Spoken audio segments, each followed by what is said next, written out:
इस वक्त उत्तर प्रदेश के मऊ जिले के चिरैयाकोट में है और मस्जिद के नीचे एक बेसमेंट है, उसमें चल रहे मदरसे में हम लोग मौजूद हैं।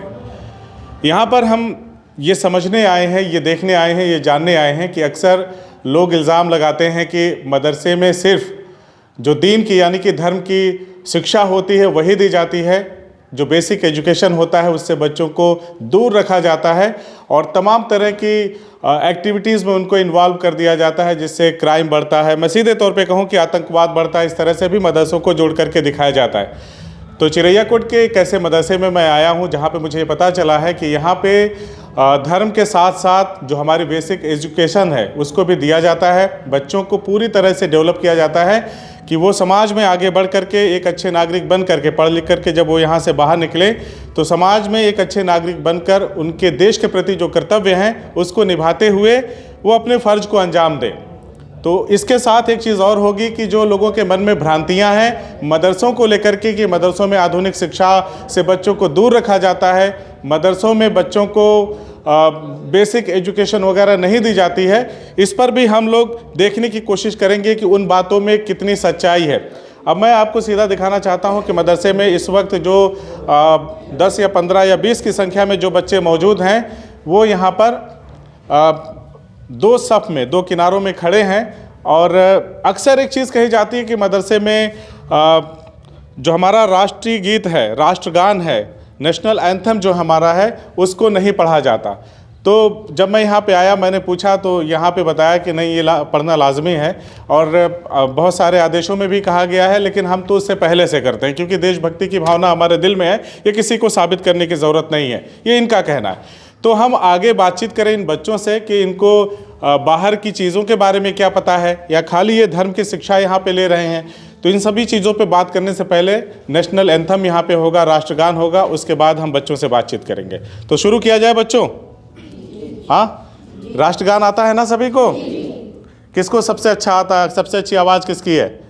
चलिए तो ये इन्हीं को हम थमा देते हैं, अपना माइक लीजिए और पढ़ना शुरू करिए। चलिए सभी लोग, चलिए एक साथ। जन गण मन अधिनायक जय है, भारत भाग्य विधाता, पंजाब सिंध गुजरात मराठा, द्राविड़ उत्कल बंगा, विंध्य हिमाचल यमुना गंगा, उच्छल जल तरंगा, तव शुभ नामे जागे, तव शुभ आशीष मांगे, गाए तब जय गाता, जन गण मन अधिनायक जय है, भारत भाग्य विधाता, जय है जय है जय है, जय जय जय जय है। वेरी गुड, बहुत अच्छा, बहुत शानदार पढ़ा आप लोगों ने। तो आपको मैं दिखा दूं, देखिए इन बच्चों के सामने एक तरफ देखिए अगर कुरान रखा है तो दूसरी तरफ देखिए जनरल नॉलेज की बुक भी रखी है और पीछे इनके बस्ते यानी कि बैग पड़े हुए हैं, उसमें जो इनकी जो बेसिक एजुकेशन की किताबें हैं वो सब इसमें पड़ी हुई हैं। तो थोड़ा इन बच्चों से जान लेते हैं कि यहाँ पे क्या क्या पढ़ाया जाता है। क्या क्या पढ़ाया जाता है? सिर्फ कुरान पढ़ाया जाता है या कुछ और भी? कुरान मजीद, कुरान पाक भी पढ़ाया जाता है और जनरल नॉलेज जो दुनियावी बातें वो भी पढ़ाया जाता है। और गणित, विज्ञान, हिंदी, जी सारी चीज़ें पढ़ाई जाती है जी। अच्छा, तो कुछ पूछें तो बता देंगे? जनरल नॉलेज आपके पास पढ़ा है जी। उत्तर प्रदेश के मुख्यमंत्री कौन है? आदित्यनाथ योगी। अच्छा, योगी आदित्यनाथ जी हैं। हाँ, और देश के प्रधानमंत्री? मिस्टर दामोदर दास नरेंद्र मोदी। नरेंद्र मोदी जी। चलिए आप बताइए, देश की राष्ट्रपति कौन है? अरे, द्रौपदी मुर्मू। द्रौपदी मुर्मू जी हैं, बहुत सही। तो इसके अलावा भी कुछ और पढ़ाया जाता है? जी। क्या? दीनी दुनियावी। दीनी दुनियावी खाली इस्लाम के बारे में कि अन्य धर्मों के बारे में भी बताया जाता है? अन्य धर्मों के बारे में बताया जाता है। ये बताइए कि जो हिंदू धर्म में वेद हैं उसके बारे में जानते हैं आप? कौन कौन से हैं? 4 हैं, ऋग्वेद, यजुर्वेद, सामवेद, अथर्ववेद। ऋग्वेद, यजुर्वेद, सामवेद, अथर्ववेद। अथर्ववेद। अच्छा, तो ये सब कौन बताता है आप लोगों को?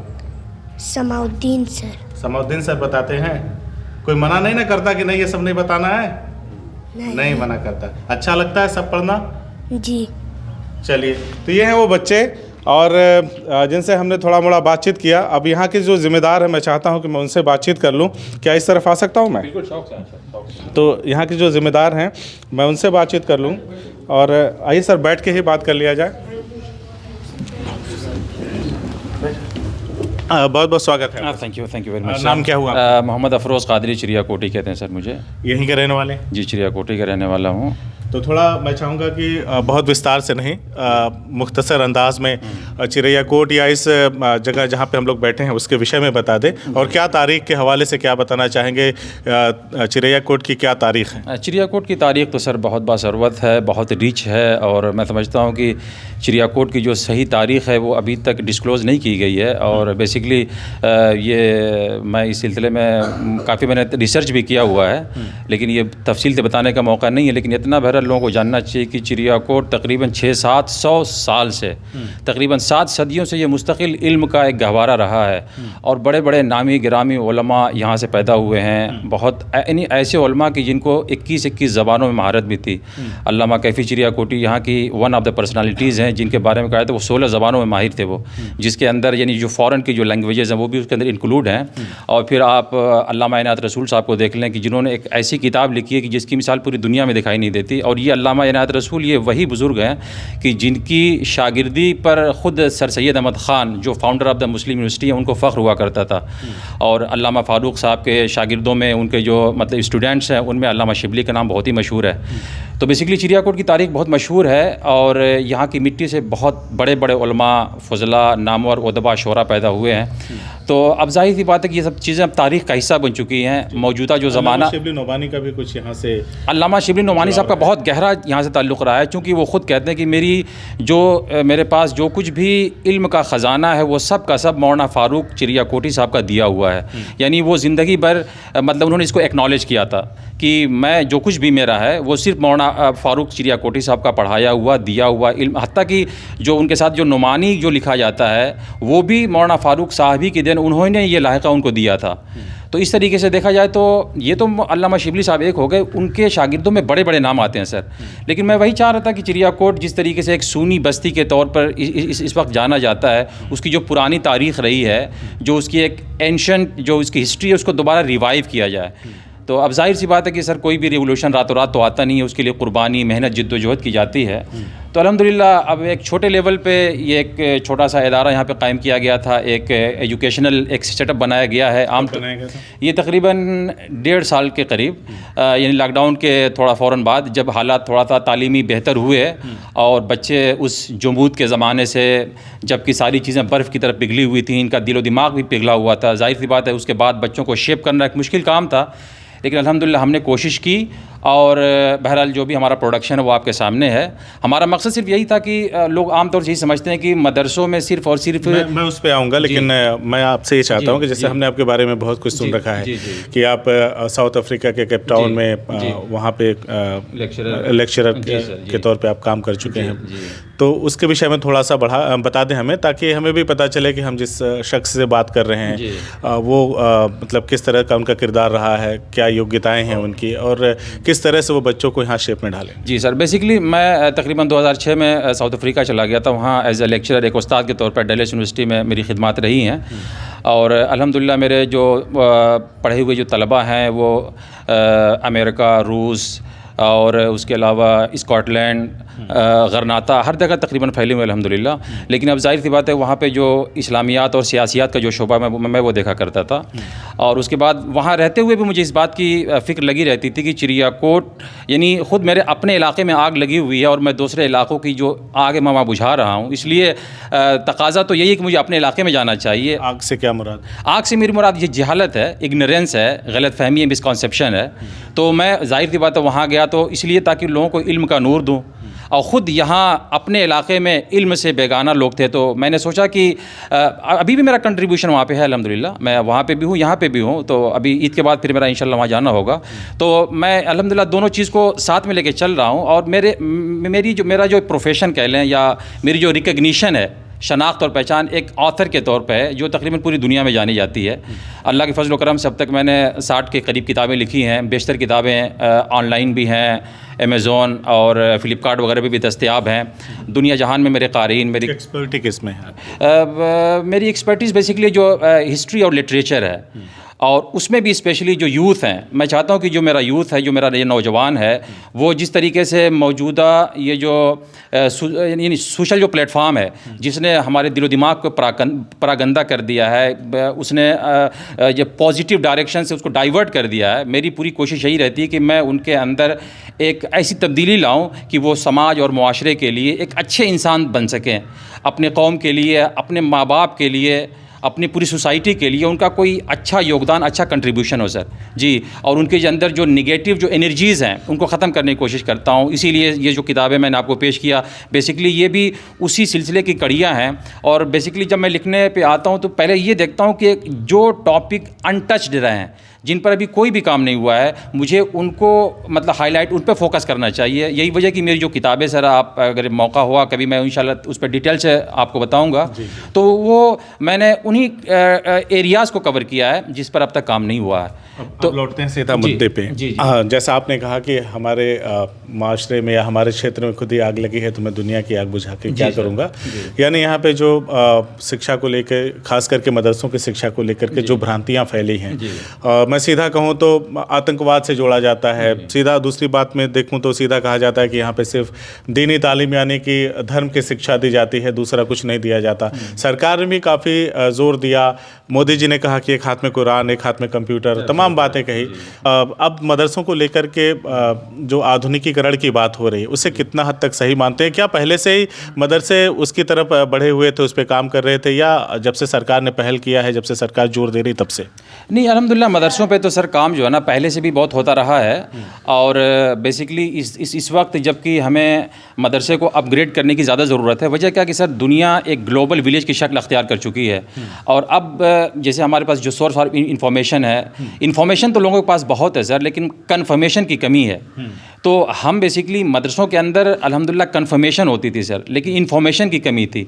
तो इन्फॉर्मेशन को बच्चों के अंदर शिफ्ट करने के लिए, मुंतकिल करने के लिए अभी फ़िलवक्त हमने ये सोचा है कि अल्हम्दुलिल्लाह मदरसों का जो सिलेबस था, जो करिकुलम था, वो बहुत ही कंसाइज और बहुत ही शानदार था। यही वजह है कि आप पीछे की शताब्दी में अगर आप जब चले जाएं सर, आप देखेंगे कि मदरसों से निकले हुए लोगों ने बड़े बड़े कारनामे अंजाम दिए हैं। बड़े बड़े मतलब है कि उनके योगदान रहे हैं यानी आज़ादी से लेकर कोई भी मैदान आप देख लें सर। और इधर यानी कि माजी करीब में तो उनका कंट्रीब्यूशन बहुत ही बड़ा हो गया है। हत्ता कि अभी देखें कि मदरसों में पढ़े हुए बच्चे जो BOMS जो डॉक्टर्स वगैरह बने हैं, यानी सैकड़ों की तादाद, हज़ारों की तादाद में बने हैं। और अभी बीच में माशाल्लाह मेरे बहुत से दोस्त ऐसे हैं कि जिन्होंने माशाल्लाह IAS PCS के एग्ज़ाम्स भी मतलब क्रैक किए हैं, और माशाल्लाह इस वक्त बड़े रैंक पे वो अपनी खिदमत भी अंजाम दे रहे हैं। तो बेसिकली इस सिलसिले में काम पहले से ही चल रहा है, लेकिन ये कि उतना बेहतर लेवल पे काम नहीं हो रहा था।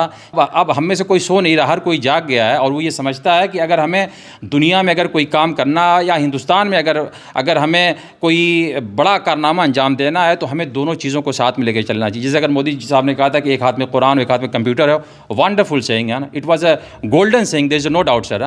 लेकिन अब ज़रूरत है कि उसको एक प्रैक्टिकल फॉर्म में ढाला जाए। तो उसी प्रैक्टिकलिटी के लिए जो है ना, हमने ये एक बज़्म सजाई थी कि बच्चों को एट द सेम टाइम उनको दीनियात की तालीम भी दी जाए, और जो असरियात है यानी जो कॉन्टेम्प्रेरी जो नॉलेजेस, जो साइंसेस हो सकती हैं, वो भी साथ में दी जाए। और माशाल्लाह दोनों को कंबाइन करके हम आगे बढ़ रहे हैं। बच्चे भी इंजॉय कर रहे हैं, वो भी ये समझ रहे हैं कि हम दीन भी सीख रहे हैं, और साथ में दुनिया की जो चीज़ें हो सकती हैं उसका जो ज्ञान है, उसकी जो नॉलेज, वो भी हमें मिल रही है।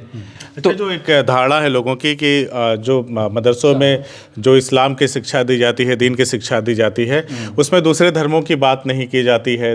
Sir as far as the knowledge concern, जहाँ तक इल्म की बात होती है ना, तो इस्लाम के अंदर ख़ास तौर से हमारा जो मज़हब है, उसने तो इल्म के लिए कोई बाउंड्री रखी ही नहीं है। जितना इल्म की हत्ता कि हम तो यही कह सकते हैं ना कि हमारी जो सबसे पहले रिवलेशन जो नाजिल हुई थी वो भी ख़ुद यानी इल्म के ताल्लुक़ से नाजिल हुई थी।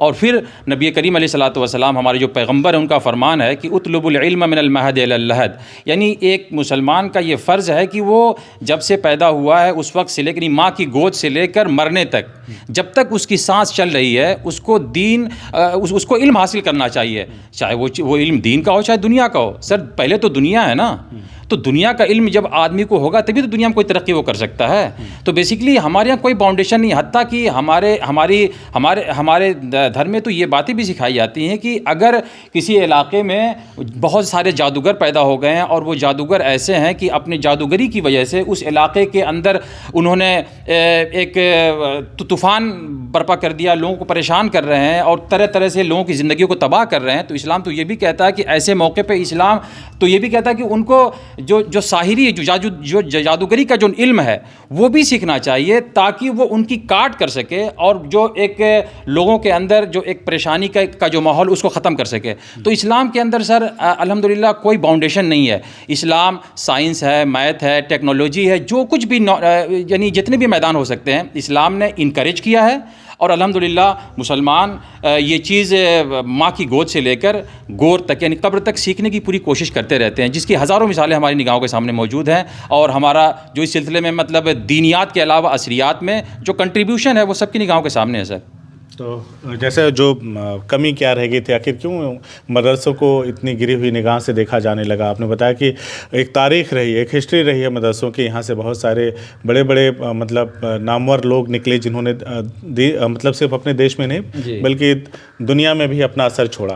तो ऐसी क्या वजह रही, क्या कमी रही कि मदरसे पिछड़ते चले गए और फिर उनको तमाम अदर एक्टिविटीज़ के लिए जाना लगा? सर मसला ये होता है ना कि कुछ चीज़ें असल में अंडरमाइन कर दी जाती हैं। बहुत से लोग ऐसे होते हैं कि जिनकी खिदमात को उजागर नहीं किया जाता।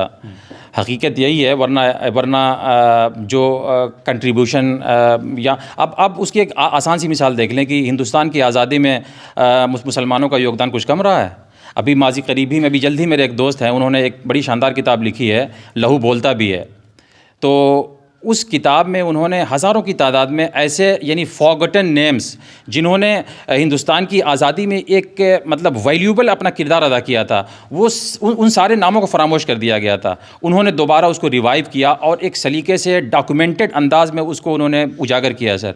तो सर बात यही है कि ऐसा नहीं कि मदरसों से मैं मतलब कोई तंग नज़री की तालीम दी जाती। मदरसों में जितना ब्रॉड कॉन्सेप्ट करिकुलम का होता है सर कहीं नहीं होता। आप अंदाज़ा लगाएं कि अल्हम्दुलिल्लाह मदरसे के बच्चों के दिमाग को इतना एक्सपेंड कर दिया जाता है कि यही बच्चे जब मदरसों से निकलकर जब कॉलेजेस में यूनिवर्सिटीज़ में जाते हैं इनकलाब लेकर आते हैं, कोई उनका मुकाबला नहीं कर सकता। वजह क्या है कि मतलब उनकी बुनियाद इतनी मजबूत रहती है कि उनका दिमाग इतना एक्सपेंड हो चुका होता है कि बाद की जो चीज़ें होती हैं, अभी आपने सुना होगा ये कि डॉक्टर अब्दुल कदीर खान साहब जिन्होंने शाहीन जो ग्रुप चला रहे हैं, और उनका कॉन्सेप्ट यही है कि जो अगर एक बच्चा हिफ्ज़ कर सकता है तो उसके लिए IAS PCS की तैयारी करना एब्सोल्युटली नथिंग। और फिर उन्होंने हज़ारों की तादाद में MBBS डॉक्टर्स भी पैदा किए हैं। उन्होंने देखा कि जब ये बच्चे पूरा कुरान जब ये याद कर ले रहे हैं तो उनके लिए IAS PCS की किताबों को रट कर एग्ज़ाम देना कौन सा मुश्किल काम है।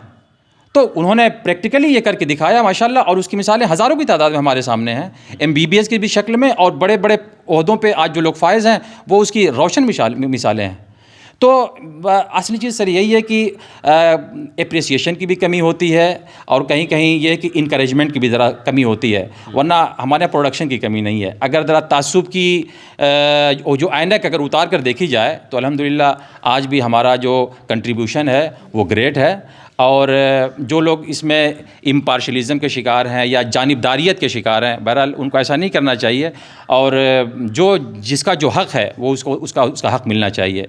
अगर इनके पास इतनी काबिलियत है कि वो कोई ओहदा कोई मनसब संभाल सकें तो उन्हें वो ओहदा और मनसब मिलना चाहिए। अब चूँकि ये एक बहुत बर्निंग इशू है, मैं उसकी गहराई में नहीं उतरना चाहता, लेकिन बेसिकली हकीकत सर यही है कि हमारे पास अल्हम्दुलिल्लाह एक से बढ़कर एक टैलेंटेड बच्चे मौजूद हैं, और आए दिन माशाल्लाह वो किसी न किसी मैदान में अपनी सलाहियत का लोहा मनवा रहे हैं।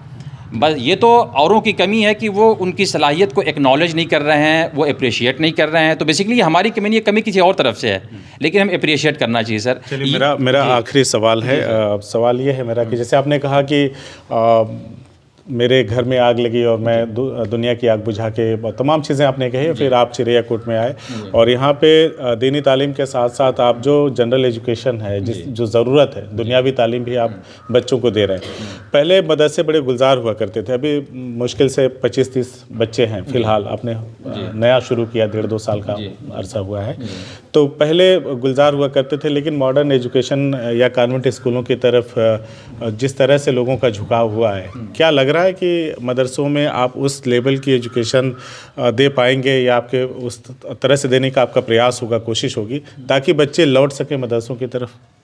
जी अल्हम्दुलिल्लाह सर, जो ना बच्चों के अंदर बहुत पोटेंशियल है। मैं एक्चुअली यही देखना चाहता था कि अगर दोनों, यानी एकेडमिक और रिलीजियस या सेक्युलर जो कह सकते हैं, अगर इन दोनों तालीम को अगर कंबाइन किया जाए तो ये बच्चों के अंदर इतनी कैपेसिटी है कि ये उसको मतलब एब्जॉर्ब कर सकें। तो अल्हम्दुलिल्लाह हमने देखा सर कि माशाल्लाह हमारे पास बताना कि हमारे पास बहुत बढ़िया कोच भी हैं, बेहतरीन हमारे पास ट्रेनर हैं, ट्यूटर हैं, ये अपनी खिदमत अंजाम दे रहे हैं। तो बच्चे एट द सेम टाइम दोनों तालीम हासिल कर रहे हैं और इनके इतना पोटेंशियल है सर कि अगर मदरसों के निसाब को ज़रा मॉडर्नाइज़ किया जाए, मदरसों के निसाब में अगर कंप्यूटर टेक्नोलॉजी, साइंस, आर्ट और दीगर चीज़ों को भी शामिल किया जाए तो बच्चे यकीनन पूरी खुशदिली के साथ उसको मतलब ये कि सीखेंगे भी और उसको अमली ज़िंदगी में, प्रैक्टिकल लाइफ में ढालने की कोशिश भी करेंगे। ये बेसिकली हमारा एक एक्सपेरिमेंट था और एक्सपेरिमेंट एक छोटे लेवल ही से शुरू होता है। अगर इस सिलसिले में, चूँकि अब माशाल्लाह इस सिलसिले में पूरे गाँव महल्ले के लोगों का भी हमारे साथ भरपूर ताउन है। मस्जिद के जो ज़िम्मेदारान हैं, जिसके बेसमेंट में ये सारी बज़्म सजाई गई है, ये पूरा इदारा जहाँ हम चला रहे हैं, उनका भी पूरा सपोर्ट हमारे साथ रहता है, पूरे इलाके का सपोर्ट हमारे साथ है सर। तो अगर बच्चों को अप्रिशिएट करेंगे और हम अगर दोनों तालीम को साथ में लेकर चलेंगे तो मुझे उम्मीद है कि सर ये बच्चे आने वाले वक्त में एक पॉजिटिव रिवोल्यूशन मुआशरे के अंदर ज़रूर लेकर आएंगे। देखिए, हमने एक ऐसे ज़िम्मेदार शख्स से बातचीत किया जो इन बच्चों को यहाँ पे दीन की तालीम के साथ साथ दुनियावी तालीम भी दे रहे हैं। और उन्होंने जो किताबें लिखी थी, तकरीबन 60 के करीब उन्होंने किताबें लिखी हैं। इसी तरह से उर्दू में किताबें हैं। आगे चलकर अन्य भाषाओं में भी इसका ट्रांसलेशन करने की बातचीत हुई है। वो ऑफ रिकॉर्ड होगा, क्योंकि मैंने इसमें नहीं बोला, वो हमारी बातचीत इसमें रिकॉर्ड में नहीं है।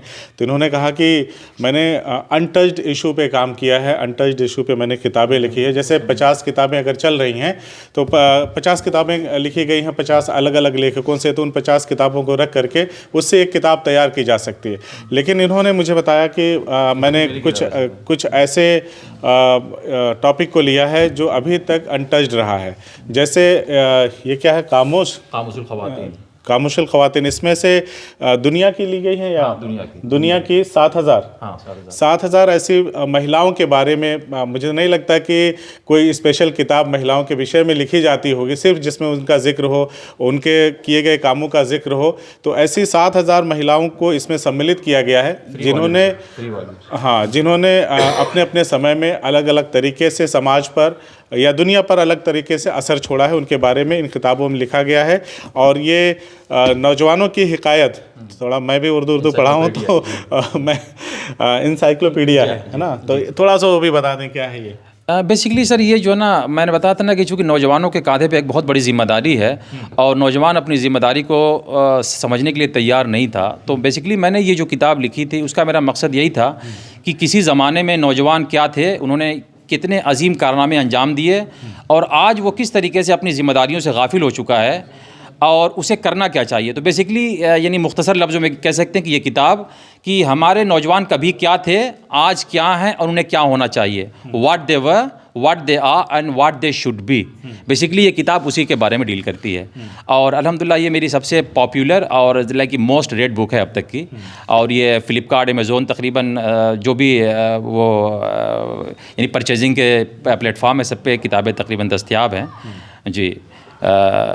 तो देखा आपने, हमने बात किया, ज़्यादा क्या है कहूँ कि 60 से ज़्यादा जो किताबें लिख चुके हों, उनके सरपरस्ती में एक मदरसा यहाँ पे चल रहा है जिसमें बच्चों को दिन के साथ साथ दुनियावी तालीम दी जाएगी। और उसके एग्जाम्पल भी उन्होंने सेट कर दिए कि अगर एक बच्चा कुरान की किताबें जो इतनी मोटी मोटी होती हैं, अगर उसे रट सकता है, याद कर सकता है और आप उसे कहीं से पूछे उसमें से वर्क बा वर्क, मतलब वो पन्ने पे जाकर के आपको बता सकता है बगैर देखे, तो फिर आईएएस और जो भी हाँ पीसीएस वगैरह के एग्ज़ाम्स है उसको क्रैक करना कोई मुश्किल नहीं। वो तमाम उदाहरण इस वक्त देश के कोने कोने से सेट किए जा रहे हैं। तो इन्होंने एक कोशिश की है और दक्षिण अफ्रीका के उस शहर केप टाउन को छोड़ करके अब यहाँ पे फ़िलहाल अपनी सेवाएं दे रहे हैं। आगे भी हम इस स्कूल में, इस मदरसे में आएंगे और बच्चों से और ज़्यादा बात करेंगे, क्योंकि पहली बार है बच्चे कैमरा और माइक देख के थोड़ा सा उनके मन में एक भय कह लें या कौतूहल कह लें, खुलकर बातचीत नहीं कर रहे हैं।